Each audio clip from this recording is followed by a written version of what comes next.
संसार किसने बनाया नहीं बनाया, आत्मा मरने के बाद बचती है या नहीं, निर्गुण है परमात्मा या सगुण, इस तरह की बातों को उन्होंने व्यर्थ कहा है। और इस तरह की बातों को उन्होंने आदमी की चालाकी कहा है। ये जीवन के असली सवाल से बचने के उपाय है। ये कोई सवाल नहीं है, इनके हल होने से कुछ हल नहीं होता। नास्तिक मानता है ईश्वर नहीं है तो भी वैसे ही जीता है। आस्तिक मानता है ईश्वर है तो भी उसके जीवन में कोई भेद नहीं। अगर नास्तिक और आस्तिक के जीवन को देखो तो तुम एक सा पाओगे, तो फिर उनके विचारों का क्या परिणाम है। परलोक है या नहीं, इससे तुम नहीं बदलते। और बुद्ध कहते हैं जब तक तुम न बदल जाओ तब तक समय व्यर्थ ही गंवाया। बुद्ध की उत्सुकता तुम्हारी आंतरिक क्रांति में है। बुद्ध बार बार कहते थे कि मनुष्य की दशा उस आदमी जैसी है जो एक अनजानी राह से गुजरता था और एक तीर आके उसकी छाती में लग गया। वो गिर पड़ा है, लोग आ गए, लोग उसका तीर निकालना चाहते हैं, लेकिन कहता है ठहरो, पहले मुझे ये पता चल जाए कि तीर किसने मारा। ठहरो, पहले मुझे ये पता चल जाए कि तीर उसने क्यों मारा। ठहरो, मुझे ये पता चल जाए कि तीर आकस्मिक रूप से लगा है या सकारण।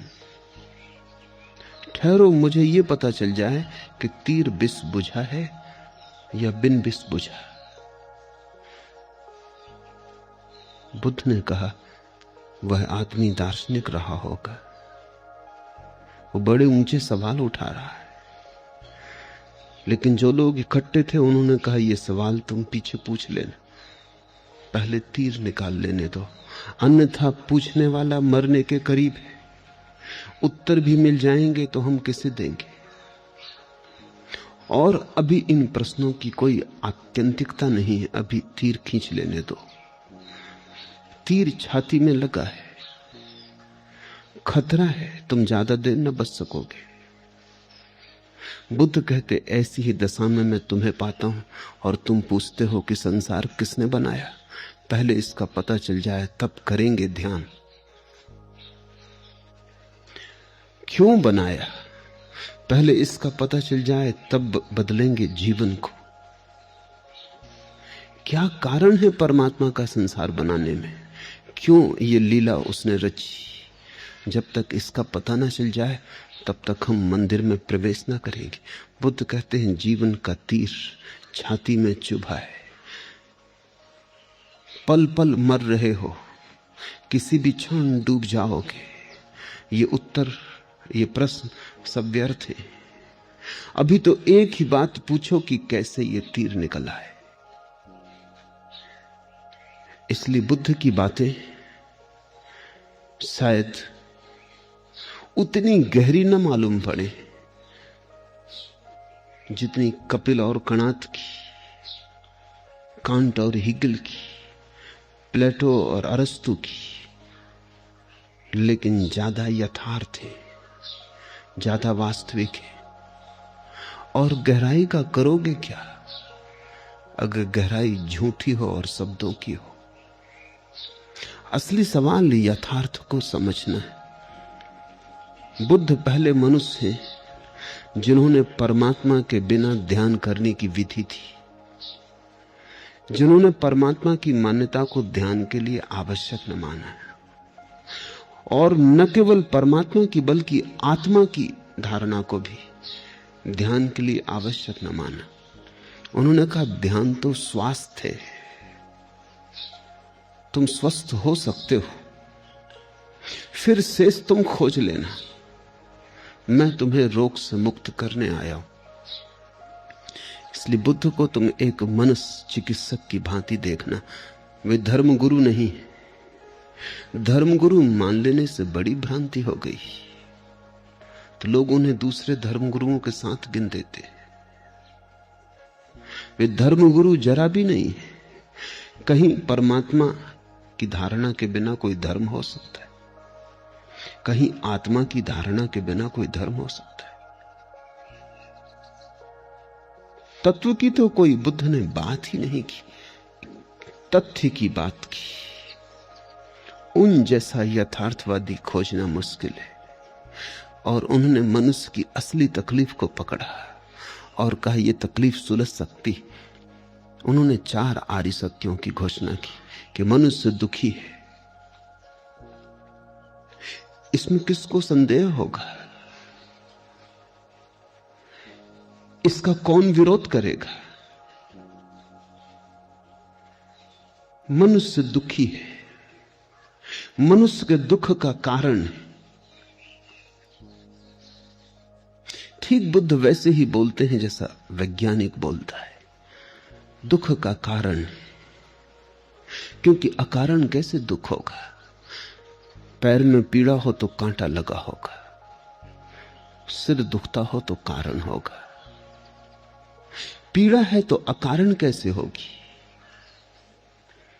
पीड़ा का कारण है। तो बुद्ध ने कहा पहला आर्य सत्य कि मनुष्य दुख में है, दूसरा आर्य सत्य कि दुख का कारण है, और तीसरा आर्य सत्य कि दुख के कारण को मिटाया जा सकता है, और चौथा आर्य सत्य कि एक ऐसी भी दशा है जब दुख नहीं रह जाता। बुद्ध ने यह भी नहीं कहा कि वहां आनंद होगा, क्योंकि वो कहते हैं व्यर्थ की बातों को क्यों करना। इतना ही कहा वहां दुख नहीं होगा। आनंद को तुम समझोगे कैसे? आनंद तुमने जाना नहीं, वो शब्द थोथा है, अर्थहीन है। तुम उसमें जो अर्थ भी डालोगे वो वही होगा जो तुमने जाना है। तुम अपने सुख को ही आनंद समझोगे, उसको थोड़ा बड़ा कर लोगे, करोड़ गुना कर लोगे, लेकिन वो मात्रा का भेद होगा, गुण का ना होगा। और आनंद गुणात्मक रूप से भिन्न है। वो तुम्हारा सुख बिल्कुल नहीं है, वो तुम्हारा दुख भी नहीं है, सुख भी नहीं। तो बुद्ध ने कहा उसकी बात कैसे करें, उसकी बात ही करनी उचित नहीं। इतना ही कहा कि दुख निरोध हो जाएगा। तुमने जिसे दुख की तरह जाना है वो वहां नहीं होगा। बीमारी नहीं होगी, स्वास्थ्य क्या होगा वो तुम स्वयं स्वाद ले लेना और जान लेना। और जिन्होंने भी स्वाद लिया उन्होंने कहा नहीं। गूंगे का गुड़ है। ये जो बुद्ध के वचन हैं उनके मनोविज्ञान की आधारशिलाएं। विषय रस में शुभ देखते हुए विहार करने वाले, इंद्रियों में असंयत, भोजन में मात्रा न जानने वाले, आलसी और अनुद्यमी पुरुष को मार वैसे ही गिरा देता है जैसे आंधी दुर्बल वृक्ष को।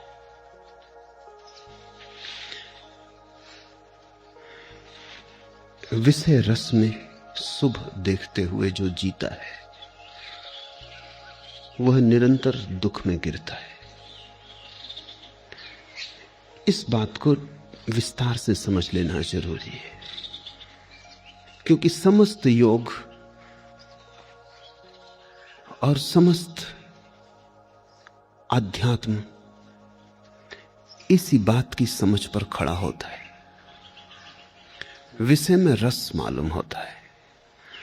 रस विषय में है या मनुष्य की अपनी धारणा में? कभी कुत्ते को देखा, सूखी हड्डी को चूसता है और रस पाता है, सोचता है सूखी हड्डी से लहू निकल रहा है। लहू निकलता नहीं, सूखी हड्डी में कहां लहू। लेकिन सूखी हड्डी मुंह में चबाता है तो उसके मुंह से ही लहू बहने लगता है। सूखी हड्डी गड़ती है, चोट करती है, मुंह में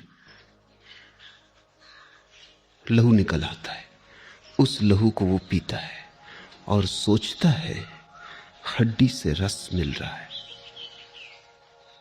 लेकिन कुत्ते को समझाओ, समझेगा ना। उसने कभी भीतर प्रवेश करके देखा नहीं कि सूखी हड्डी से कैसा रस निकलेगा। सूखी हड्डी रसहीन है, और अगर रस निकल रहा है तो कहीं मुझसे ही निकलता होगा। मैंने सुना है कि एक सर्दी की सुबह एक कुत्ता एक वृक्ष के नीचे धूप ले रहा और विश्राम कर रहा है। उसी वृक्ष के ऊपर जगह बनाए बैठी है एक बिल्ली, और वो भी सुबह की झपकी ले रही। उसको नींद में बड़े प्रसन्न होते देख के कुत्ते ने पूछा कि मामला क्या है, तू बड़ी आनंदित मालूम होती है। उस बिल्ली ने कहा कि मैंने एक सपना देखा, बड़ा अनूठा सपना, कि वर्षा हो रही है, पानी नहीं गिर रहा, चूहे गिर रहे। कुत्ते ने कहा, ना समझ बिल्ली, ना समझ कहीं की, मूढ़, न शास्त्र का ज्ञान, न पुराण पढ़े, न इतिहास का पता। शास्त्रों में कभी भी ऐसा उल्लेख नहीं। हाँ, कई दफा वर्षा हुई, सूखी हड्डियां जरूर बरसी, चूहे कभी नहीं। लेकिन वो कुत्तों का शास्त्र है। बिल्ली के शास्त्रों में चूहों के बरसने का ही उल्लेख है। कुत्ते को सूखी हड्डी में रस है, इसलिए उसके पुराण सूखी हड्डियों के पास निर्मित होंगे। बिल्ली को चूहे में रस है, तो निश्चित ही चूहे में कुछ ऐसा नहीं है जिसके कारण बिल्ली को रस है। बिल्ली में ही कुछ ऐसा है जो चूहे में रस है। कुत्ते में ही कुछ ऐसा है जो हड्डी में रस है।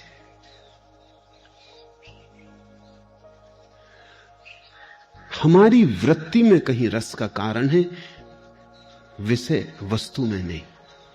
ये पहला विश्लेषण। मैं पढ़ रहा था, दूसरे महायुद्ध में एक घटना घटी। बर्मा के जंगलों में सिपाहियों का एक जत्था, सैनिकों का एक जत्था जूझ रहा है युद्ध में। महीनों हो गए, उन युवकों ने स्त्री की शक्ल नहीं देखी। और एक दिन दोपहर को एक तोता उड़ा, जोर से कहता हुआ कि बड़ी सुंदर युवती है, अत्यंत सुंदर युवती है। सैनिकों ने अपनी बंदूकें रख दी। बहुत दिन हुए स्त्री नहीं देखी, और तोता कह रहा है तो वो सब तोते का पीछा करते हुए भागे कि कहां जा रहा है। और जब वो पहुंचे परेशान झाड़ियों को पार करके, तो वहां कोई स्त्री न थी, एक मादा तोता जिसकी वो तोता खबर कर रहा था। उन्होंने अपना सिर पीट लिया कि कहां इस नासमझ की बातों में पड़े। लेकिन तोते का रस मादा तोते में है। तुम्हें कोई रस नहीं मालूम होता मादा तोते में। मादा तोते में कोई रस है भी नहीं, वो तो नर तोते की धारणा में। पुरुष को स्त्री में रस मालूम होता है, स्त्री को पुरुष में रस मालूम होता है। वो रस बाहर नहीं, वो तुम्हारी भाव दशा में, वो तुम में है। बुखार के बाद स्वादिष्ट से स्वादिष्ट भोजन में स्वाद नहीं मालूम होता। तुम्हारी जीभ ही बदल गई है। तुम्हारे जीभ में स्वाद लेने की जो क्षमता है वो ही नहीं रही है। भोजन में थोड़ी स्वाद होता है, स्वाद तुम्हारी जीभ की क्षमता है। जब तुम स्वस्थ होते हो स्वाद होता है, जब अस्वस्थ होते हो स्वाद खो जाता है। जीवन का जो रस है वो वस्तु में और विषय में नहीं है, वो स्वयं तुम में है। और जब तक तुम उसे विषय में देखोगे तब तक तुम गलत मार्ग पर भटकते रहोगे, क्योंकि तुम विषय का पीछा करोगे। जब तुम देखोगे कि वो रस मुझ में ही है, वो मैंने ही डाला है वस्तु में, वो मैंने ही प्रक्षेपित किया है, वो रस मैंने ही आरोपित किया है, उसी दिन तुम्हारे जीवन में क्रांति शुरू हो जाएगी। तब रस को खोजना हो तो अपने भीतर गहरे जाओ। अब बाहर जाने की कोई जरूरत न रही। दुनिया में दो ही तरह की यात्राएं हैं, एक बाहर की यात्रा है अधिक लोग उसी यात्रा पर जाते हैं क्योंकि उनको दिखता है कि रस बाहर है, हड्डियों में रस मालूम होता है। फिर कुछ लोग जाग जाते हैं और उन्हें दिखाई पड़ता है बाहर तो रस नहीं है, रस मैं ही डालता हूं, मैं ही डालता हूं और मैं ही अपने को भरमा लेता हूं, रस मुझ में है। तो फिर वे अंतर यात्रा पर जाते हैं। उस अंतर यात्रा को ही बुद्ध ने योग कहा है।